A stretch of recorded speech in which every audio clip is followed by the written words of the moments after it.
this is an idea that I derived, I would say, in large part from reading Carl Jung. He talked about, psychologically again, about the two great ideas about Christ. There's the idea in John, and that Christ is the Word that was there at the beginning of time and at the end of time. It's this temporally eternal divine Word, impersonal in some sense almost.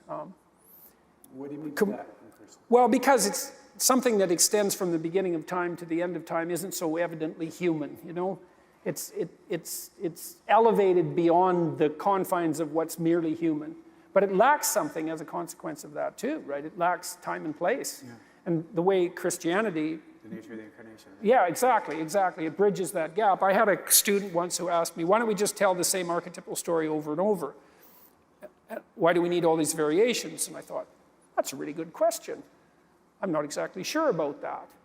And then I thought, it's related to this issue, is that there's the divine Word, but there's the incarnation, and the incarnation indicates that the specifics of time and place are just as important as the eternal that surrounds it.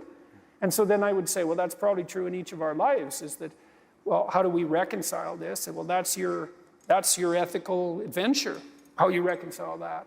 And we each do it in our own way and with tremendous difficulty, I would say, and we do it aided and abetted if we're fortunate by people that love and care for us. But that is the challenge, a huge part of the challenge of life. And this is something I tried to concentrate on in this last chapter, is how do you bear the suffering that is at the crux of life without becoming tempted and embittered?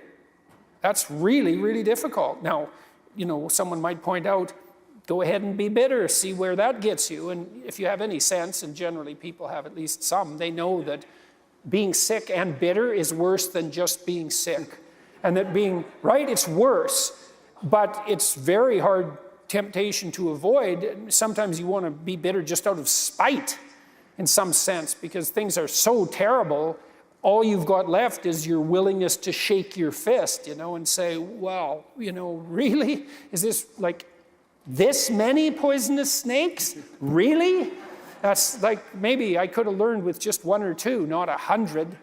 And so, but we're all stuck with that. And I think we're stuck with it at every level of our life, in some sense, is how do we maintain a high order moral orientation in spite of suffering and malevolence? Yeah, when I was a young seminarian, one of the things that I struggled with, I worked in a neonatal intensive care. In this summer, I baptized over 20 babies, and all the babies died. And it was I was a seminarian, I was supposed to have all the answers, right? And they'd come to me and they'd say, tell me real quick, why did this happen? This God, why did he allow this to happen?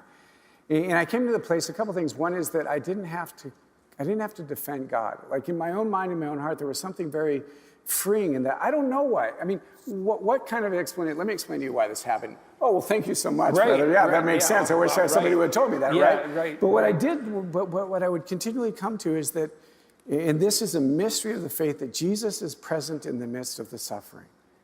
And I tell this story. Actually, the first book I wrote was on freedom. And I spent a lot of time in that Exodus text, because that's the invitation to look at Pharaoh and be freed in that. But that when we're children and we fall down and we scrape our knee, our mom comes and she kisses us and she pats us on the head and said, it's going to be okay.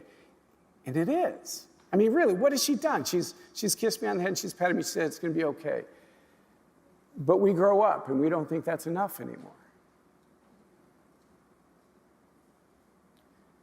But my experience tells me is that when Christ can do that for me, in the midst of my brokenness, in the midst of my suffering, and in the midst of my pain, and remind me that I'm loved, right? I remember sitting in the chapel, it was a Thursday evening as a seminarian, trying to figure all this out, and hearing the Lord breaking in the midst of that and say, Dave, I love you. And I said, well, I appreciate that, but that's not the issue. Let me explain the issue. What am I supposed to tell these people?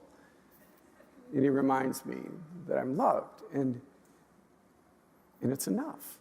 It's enough. And it's the Christian mystery of suffering, that it ought not be something that we try to escape, but it's actually an invitation that we continually find Jesus, because I suggest that when we find God in the presence of the suffering, we can find him anywhere. It's easy to find him in a sunset, Or in a baptism, take a brand new baby, pour oil all over them and grease them up, and it smells the chrism. It's wonderful. It's easy to find him in that. How about cancer? Yeah, how and about divorce and infertility? That when we can find, and that it's the mystery of our faith that God enters the messiness rather than just fixing it from the outside. He enters this and takes this upon himself and transforms it. When we find him there, I suggest we find him anywhere. My experience is that our faith becomes more real, it becomes more authentic, it becomes more present when we can find him in the midst of that. Yeah, well, that what would I say about that?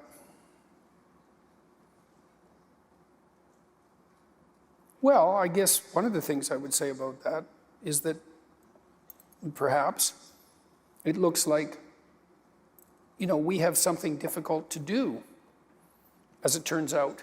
We might think, and why wouldn't we, that we would rather that things were easy and pain-free, and fair enough.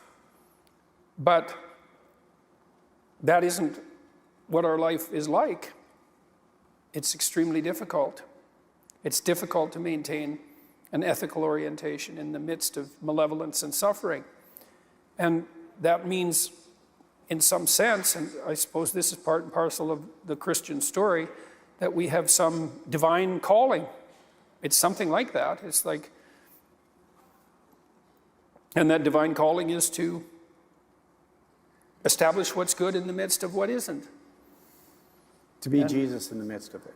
To be Christ. Yeah, well, that's that's the question. See, I guess I don't know exactly what to make of that, because I don't know to what degree we're called on to find Christ in the middle of that, let's say, or to be lifted up like that in the middle of that. I think it's right? both and. Yeah, Christ, well, fair enough. I think so. The Christ, to the degree, and this is, I think, if I can't, and this is hard, if I can't find Christ in me, then I can't find him in them.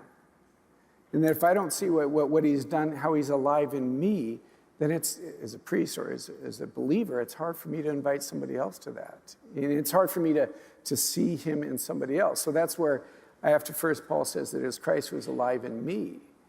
When I experience that, not just read it, it's not just a corpus that we look at, that we read the Bible, but it's alive, it's a living word. When that becomes alive in me, then it allows me to be able to see that in other people. Because I know me. Because if I can find him in me, because I know what goes in this head. Well, and you see, when you see people who are noble in spite of their suffering, it is ennobling, it is uplifting. Like really it is. And it's been striking to me too,